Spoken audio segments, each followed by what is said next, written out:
In this example, we're asked to look at this mechanism that's shown there in the figure. Mechanism is made up of link AP. AP is pinned to ground at A. There's link ODE, which is pinned to ground at O.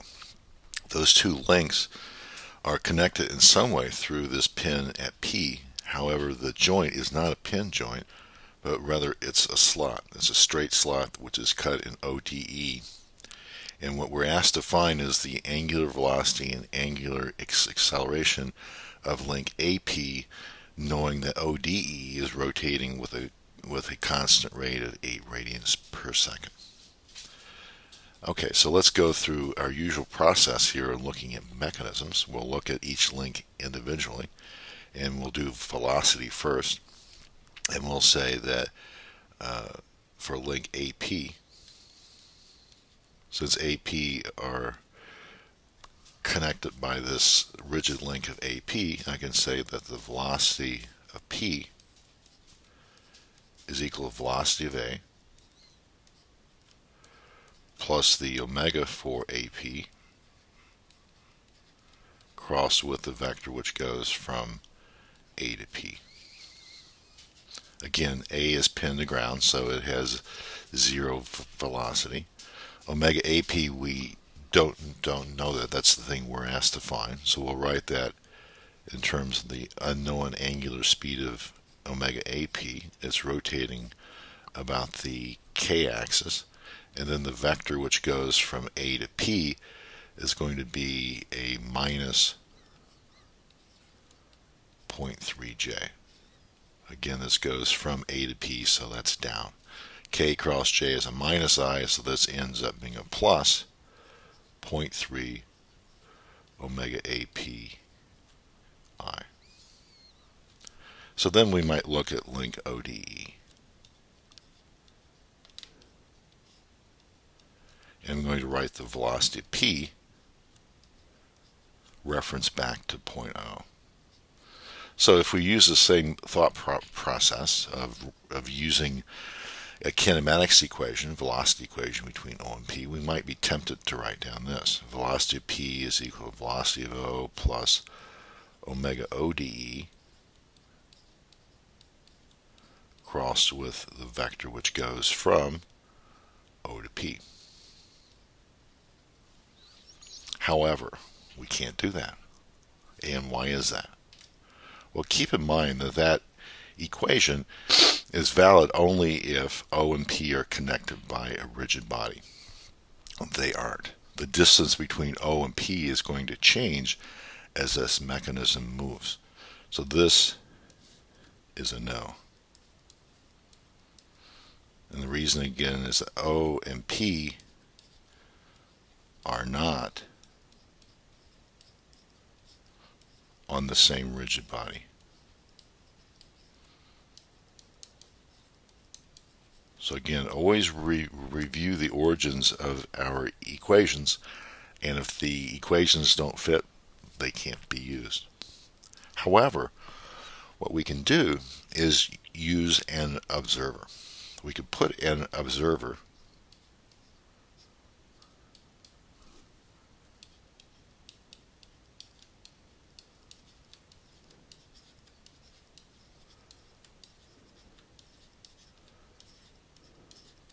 which is who is attached to ODE. I'm going to also remind myself here that XYZ is attached to ODE. So with that, what we can say is that the velocity of P now, reference back to point O, is going to be VO plus the relative term plus omega for the observer cross with the vector which goes from O to P. Okay, O is a fixed point. That's fine. What velocity does our observer CP have? Well, all that our observer sees at P is a motion along the slot, like this. So that's the motion that our observer sees. Okay, so I'm going to call that a VREL term, and I'm not quite sure. I could think about it and probably figure it out. I'm not quite sure whether it's this way or down and to the left, but I'm just going to write this as VREL. Okay, I'm going to write that as a vector. I'm going to let the sign come from my analysis. Well, that direction is going to be, if I call the 36.87 degree angle theta, it's going to be cosine theta in the I and sine theta in the j. The omega is going to be the omega for the observer. Well, the observer is attached to ODE, so we'll write this as omega ODE in the k. We know that. And we cross that with the vector which goes from O to P. So that's plus 0.2i. Okay, so then I cross through the omega cross r, I combine my terms, I get VREL cosine theta for I. Nothing coming from the omega cross r term, so that's all there is in I. In j, there's going to be the relative velocity term sine theta in the j. And k cross I we know is a positive j, so that's a plus 0.2 omega ODE, and that's all in the j. Okay, so this is using the moving reference frame equation to relate the velocity of p back to O. It's the same velocity as we found up here for AP. So this and this represent the same velocity. So if I call this equation 1 and this equation 2, if I equate 1 and 2, I balance out my coefficients in terms of I have 0.3 omega AP. The I component for equation 2 is VREL cosine of theta. If I compare my coefficients for J, there's nothing on the left-hand side from the equation 1. Equation 2, I get VREL sine theta plus 0.2 omega ODE like this. So from this, I see that VREL is a minus 0.2 omega ODE, we know that, divided by sine theta. The sine, what does that mean? Well, it means that when I assumed up here at the beginning that VREL represented a velocity which was up and to the right, in fact, that assumption was wrong. So it moves down and to the left. But that's okay. That's a good thing about the math is it tells us that information. And therefore the I component equation can be used to find omega AP. Omega AP is going to be cosine theta divided by 0.3 times VREL, which is a minus 0.2 omega ODE divided by sine of theta. So the negative sign is going to carry through. So the negative sign means that I was wrong again. I originally assumed that omega AP was in the positive k. I was wrong. So it's actually in the negative k, which means it's clockwise. And hopefully that makes sense. As this mechanism moves, we see that the link is going to be moving in the clockwise sense. Okay, now let's do the same process here for acceleration. I'll say first that the acceleration at p, reference back to a, acceleration of a, rigid body equation that connects those, alpha AP, cross with the vector which goes from A to P. A is a pin to ground. Alpha AP, we don't know what it is, so we'll assume it's positive K and let math tell us whether that's a good assumption or not. And then the vector going from A to P, let me check my numbers here, that's 0.3 minus 0.3 J, like that. So we know K cross J is a minus I, so it gives us a plus 0.3 alpha API as that. We repeat the same thing for link ODE. But we need to remember what we learned from the first part, the velocity part, and that is that we recall that O and P are not on the same rigid body. So we need to use our moving reference frame equation to say that AP is equal to AO plus the relative term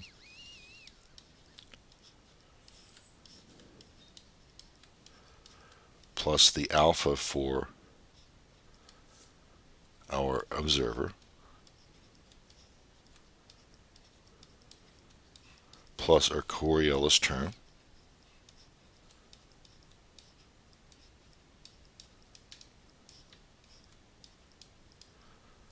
plus our omega cross R term.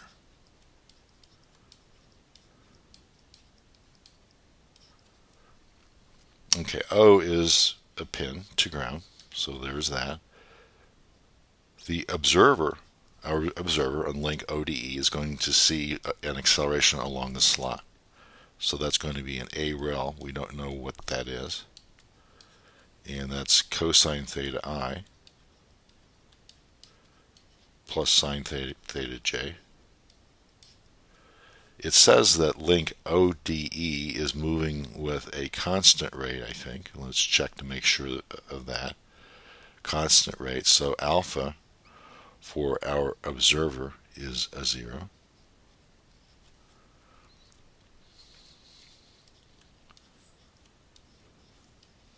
Omega dE, that's the angular velocity of our observer. We have the V rel cosine theta I plus V rel sine theta j, like that. And then we have our last term here of omega ODE K crossed with the same vector, omega ODE K, crossed with the vector from O to P is the 0.2I.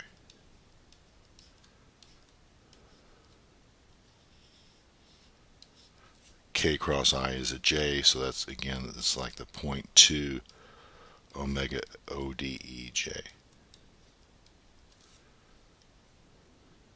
Okay, so what I'm going to do is cross through my terms and group them together. For I get A rel cosine.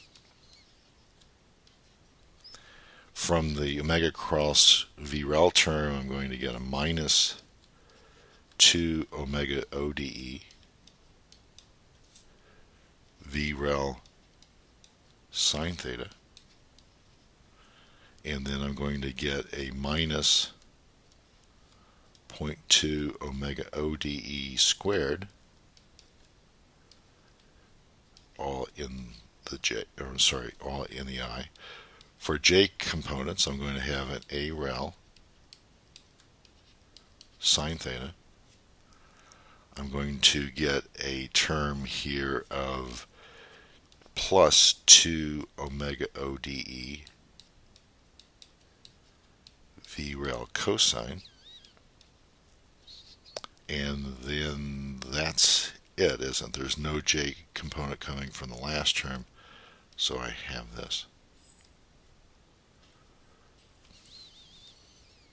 Okay, so I've got two expressions. I've got equation 3 and equation 4. They represent the same acceleration p, so I equate 3 and 4. I balance out my coefficients.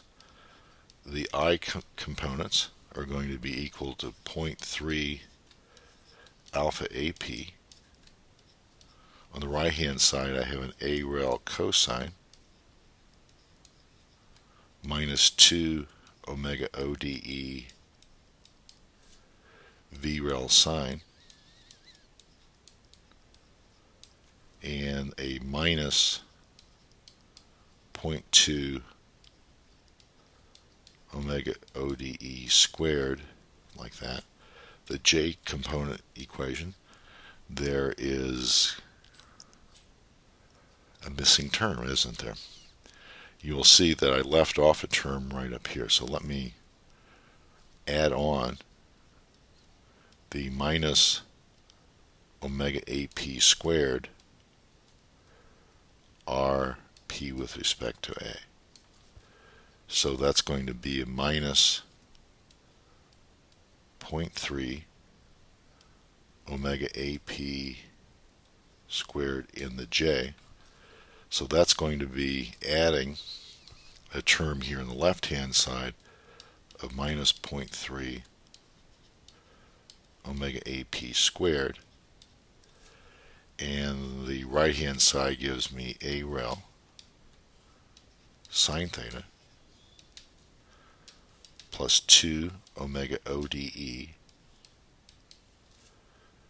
V rel cosine. Okay, so it's kind of like we had for the velocity, in that we have two equations and we have two unknowns. I think your best bet is to take the second equation and solve for A rel. You're going to get a number for that. And then once you have A rel, you can take the first equation, the I component, and get alpha AP.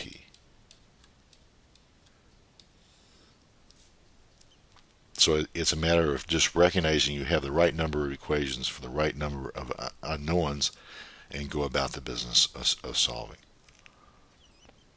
So let's go back to see what we did here. We were given a mechanism which is a little bit different than we've seen, at least back in chapter 2, in that the mechanism is not one that we can consistently, in each case, use the rigid body kinematics equations. AP was fine. There is a rigid body that connects A and P. However, our false start here of using a rigid body equation between O and P, not a good idea because they're not connected by rigid body. So we then dropped back and looked at the moving reference frame equation. We put an observer on ODE. We recognize that the omega for the observer is omega ODE. We recognize what the relative velocity was that the observer saw for P, that's along the slot. And by equating the two equations, one from AP and the second one from ODE, we got our two equations for the two unknowns. Important one here was omega AP, so that gave us the angular velocity for link AP. We did the same thing for the acceleration. The first one, the standard rigid body equation for link AP. The second one is a moving reference frame equation for relating the acceleration of P back to O through our observer. When we equated those two I and J components, it gave us our two equations, and we solved those first for A rel, and then from A rel we got alpha AP.